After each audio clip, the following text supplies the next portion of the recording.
අද මැයි මාසේ 13 වෙනිදා අවුරුදු දෙකක් තිස්සේ අපේ ලොකු අම්මා රටේ ඉඳලා අද ඉතින් අපිව සර්ප්‍රයිස් කරන්නත් එක්කම උදේ පාන්දරම අපිට නොකියම ගෙදර ඇවිත් තිබ්බා. දැන් මේ හදන්නේ එයා අපිට ගෙනාපු ඕට්ස් වගේක්. ඒ ටික දැන් මේ උදේට හදාගන්න. මීට කලින් නම් අපි ඕට්ස් කාලා තිබ්බේ නැහැ. හොඳයි කියන නිසාම පොඩ්ඩක් කාලා බලන්න හිතුණා කොහොමද රස කියලා. දැන් මම මේ හදන්නේ දන්න විදිහට මේ ඕට්ස් ටික හදාගන්න. ෆ්‍රෙෂ් මිල්ක් එහෙම තිබ්බේ නැති නිසා ගෙදර තියෙන පිටිකිරි වලින් තමයි මේක අද හදාගන්න යන්නේ නම්. අද හැමෝම වගේ ගෙදර හිටිය නිසා දැන් ඔක්කොටම මේ ටික හදනවා. මල්ලිලා නම් හිටියේ නෑ මේ වෙලාවේ ගෙදර. නංගිලා දෙන්නටයි මටයි අම්මටයි තමයි හදාගත්තේ.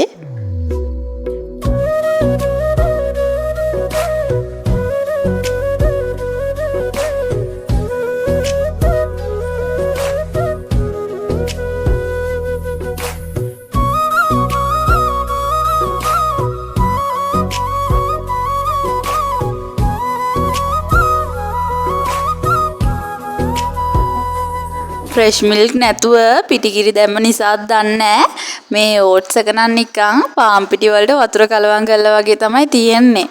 කිසිම රසක් නම් තිබ්බේ නෑ. දැන් ඉතින් ඒ වුණාට මේක කන්නේ තමයි අපි හදන්නේ. මීට වැඩිය රස විදියකට හදන විදිය දන්නවා නම් ඔයාලා ඒ විදියත් කියන්නකෝ බලන්න.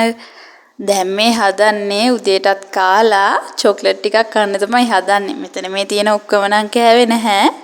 මම මේ දවස්වල බේබි අයිටම් ගෙනල්ලා සේල් කරනවා.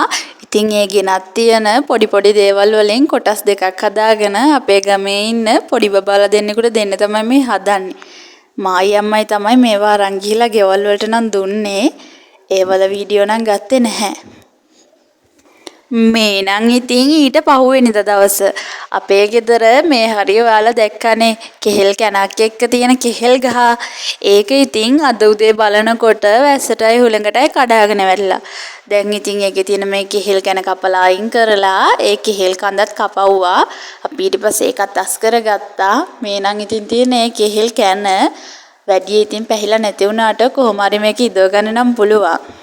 පුරුදු විදිහට මම මේ හදන්නේ ගෙදරයි මිදුලයි දෙකම අස් කරලා මුළු ගෙදරටම දුන් ටිකක් අල්ලගන්න. මේ වෙලාවේ නම් ගෙදර හිටිය ලොකු මල්ලි විතරයි. අනිත් හැමෝම ඉස්කෝලේ ගිහින් තමයි හිටියේ. මේ වෙලාවට නම් පුදුම නිස්කලංකයක් තමයි තියෙන්නේ. මොකද ඉතින් එයාලගේ කච නැති නිසා.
දුම් අල්ලනකොට තමයි දැක්කේ මෙතන තියෙන මේ කටුවනෝද ගෙඩියත් හොඳට පැහිලා කියලා.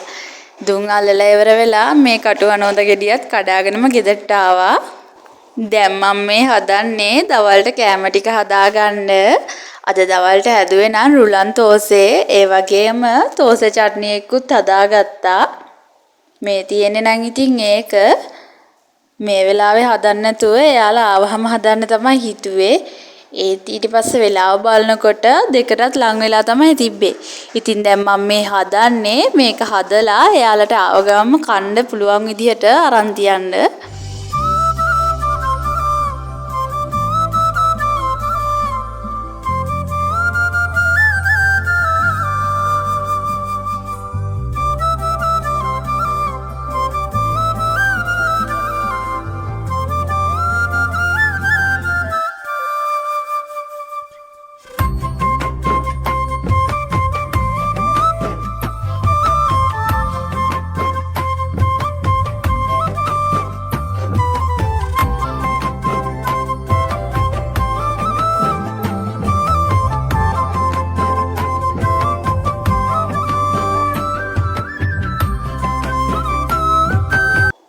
දැන් නම් ඉතින් මේ තෝස් එක නම් දාන්නේ අපේ දෙවනි මල්ලි. මන් දාන තෝස් එක පොඩි වැඩි කියලා එයාට ඉතින් ලොකුවටම තෝස් එකක් දාගන්න ඕනි කිව්වා. එයා ඉතින් මේ හැන්දෙන් පුරවලා හැඳි දෙකක්ම දාගෙන මේ තෝස් එක මේ ලොකුවට හදාගන්න තමයි හදන්නේ.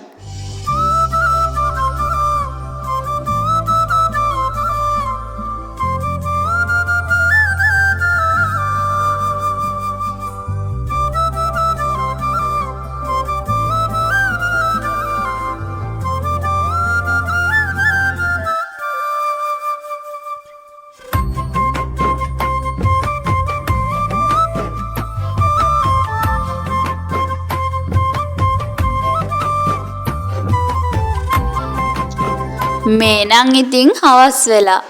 ඊයේ අම්මා ගෙදර හිටියට අද අම්මගේ නයිට් දවසක්. ඒක නිසා අම්මා හෙට තමයි එන්නේ. දැන් මම මේ හදන්නේ ගෙදර ඉන්න අපි හැමෝටම තේ හදාගන්න. තාත්තා ටවුන් එකට යන්න ඕනි කිව්ව නිසා තාත්තා නම් කලින්ම තේ හැම බීලා ගියේ. දැන් ඉතින් ගෙදර ඉන්න අපි ටිකට තමයි මම මේ තේ හදාගන්න හදන්නේ.